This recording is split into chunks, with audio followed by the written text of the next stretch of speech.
ওয়ারফেস গাইবে হচ্ছে কারার ওই লোহ কপাট, সোলস গাইবে শিকল পরা ছল, দলছুট গাইবে তোরা সব জয়ধ্বনি কর। হারমোনিয়াম তবলা দিয়ে রবীন্দ্রসঙ্গীত নজরুল সঙ্গীত হচ্ছে, এটা একটা ক্লাসিক্যাল ফর্ম, এটা থাকবে সবসময়। কিন্তু এই তারুণ্যের সাথে আরো যেহেতু নজরুল এই যুগেও সে প্রাসঙ্গিক হয়েছে, এই প্রাসঙ্গিকতা আমরা যন্ত্রানুষঙ্গের সঙ্গের ভিতর দিয়েও আসলে দেখাতে চেয়েছি। আপনি দায়িত্বটি গ্রহণ করবার পরে অনেক কিছু হয়েছে যেটা আসলে কখনো কল্পনা করে হতে পারে। জাতীয় কবিকে রাষ্ট্রীয়ভাবে জাতীয় কবি ঘোষণা করা, এবং সেই সাথে আরেকটি জিনিস, এই যে কনসার্ট হচ্ছে যেটা বাংলাদেশের ইতিহাসে প্রথম, এবং সব ব্যান্ডগুলো করছে, ব্যান্ডরা কখনো নজরুল সঙ্গীত করবে এইভাবে আসলে আমরা চিন্তাও করিনি, কিন্তু ইট ওয়াজ ইউ এবং নজরুল ইনস্টিটিউটটা আমাদের করাচ্ছে আর কি, এবং আমরা খুবই এটাতে অনেক বেশি এক্সাইটেড, আবার ভীতও অনেক বেশি, কারণ অনেক কিছু কীভাবে করবো বুঝতে পারছি না।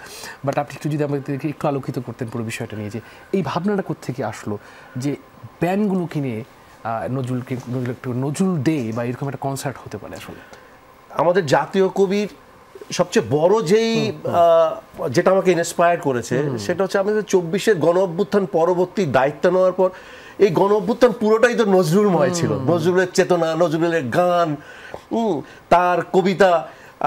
আমি দেখেছি যে নাহিদ এবং আমাদের উপদেষ্টা নাহিদ এবং আসিফ, এরা শাহবাগে একটি ইয়াতে রিক্সায় চড়ে একদম মানে 5 আগস্টের আগে এরা মাইক দিয়ে হেরে গেল, চল চল চল গাইছে, এবং তাদের সাথে সবাই হাততালি দিয়ে দিয়ে গাইছে।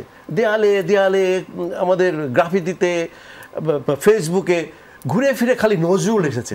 তার কাছে মনে হচ্ছে এরকম একটা চেতনার জায়গা থেকে আমি দায়িত্ব গ্রহণ করেছি, এবং বাংলাদেশের যে নতুন বাংলাদেশের যে অভ্যুত্থান ঘটেছে, এখন আমাদের অনেক কাজ আছে। আমি ওখানে জয়েন করেই একটা সেমিনার করা শুরু করলাম, সিরিজ সেমিনার 24-এর গণ অভ্যুত্থানে আমাদের নজরুল, আমাদের উপর একটু জোর দিয়ে আমি এটাকে আসলে ফোকাস করেছি। এই নজরুল আসলে আমরা হারিয়ে ফেলেছিলাম, তা আবার নতুন করে এসেছে, এই তরুণের হাত ধরে আবার নতুন করে এসেছে। তো আমি সিরিজ করা শুরু করলাম, সেমিনার করা শুরু করলাম, রচনা প্রতিযোগিতা শুরু করলাম। তো আমার কাছে মনে হচ্ছে এতেই আসলে এটা তো মানে রুটিন ওয়ার্ক অ্যাকচুয়ালি, নজরুল ইনস্টিটিউটের it should be routine work. তো আরও কি করা যায়? তো এর মধ্যে আমার ওই সময় আমার এজেন্ডার মধ্যে এটা ছিল যে আমি সামহাউ, এটা খুব দুরূহ একটা ব্যাপার ছিল, কারণ নজরুল এবং রবীন্দ্রনাথ খুব সেন্সিটিভ ইস্যু, মানে অনেক অর্থোডক্স লোকজন আছে, অনেক ব্রাহ্মণ টাইপের লোকজন আছে যারা আসলে এখানে এগুলোতে হাত দিতে মানে খুব নিরুৎসাহিত করে। তো আমার তবু আমি খুব সাহস করে করলাম যে না, এখন মনে হয় যে তারুণ্য আমাদের সাথে আছে, এদের জন্য নতুন কিছু একটা করা যায়। তো আমার এজেন্ডার মধ্যে ছিলাম যে আমি রক ফরমেশনে নজরুল সঙ্গীতকে নিয়ে আসবো, নজরুলের সেই সমস্ত গান যে গানগুলো আমাদের এই তারুণ্যকে জাগিয়ে তুলেছিল।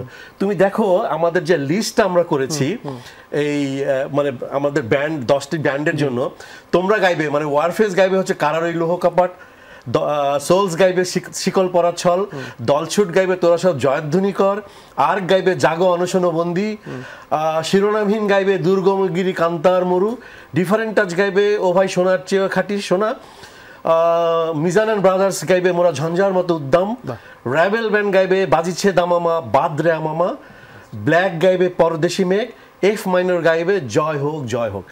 তো এই গানগুলো আসলে একদম চেতনার গান, একদম স্লোগানের গান, রাস্তা থেকে তুলে আনা গান। তো এগুলো এখন আমাদের তারুণ্যের সাথে, যারা এই বিপ্লবের সাথে যেই বিশাল তারুণ্য আমরা পেয়েছি মানে সহায়ক শক্তি হিসাবে বা তুমি বলো মূল শক্তি হিসাবে, তাদের কাছে আসলে এগুলোকে এখন নতুন ভাষায় পৌঁছে দিতে হবে। হারমোনিয়াম তবলা দিয়ে রবীন্দ্রসঙ্গীত নজরুল সঙ্গীত হচ্ছে, এটা একটা ক্লাসিক্যাল ফর্ম, এটা থাকবে সবসময়। কিন্তু এই তারুণ্যের সাথে আরো যেহেতু নজরুল এই যুগেও সে প্রাসঙ্গিক হয়েছে, এই প্রাসঙ্গিকতা আমরা যন্ত্রানুষঙ্গের সঙ্গের ভিতর দিয়েও আসলে দেখাতে চেয়েছি। তো যার ফলে আমার এই প্ল্যানটা নিয়ে আমি আমাদের মোস্তফা সরোয়ার ফারুকী, আমাদের এখন যে অ্যাডভাইজার, কালচারাল অ্যাডভাইজার, সে তো একদম মানে এই সময়ের মানুষ, তার সাথে ডিসকাস করলাম। সে দ্রুত খুব সাথে সাথে সে তার 7টা প্রায়োরিটি বেস যে কালচারাল প্রোগ্রাম এর মধ্যে এটাকে ঢুকিয়ে দিল, এবং এটার জন্য যেই অর্থ সংস্থান সেটাও হয়ে গেল।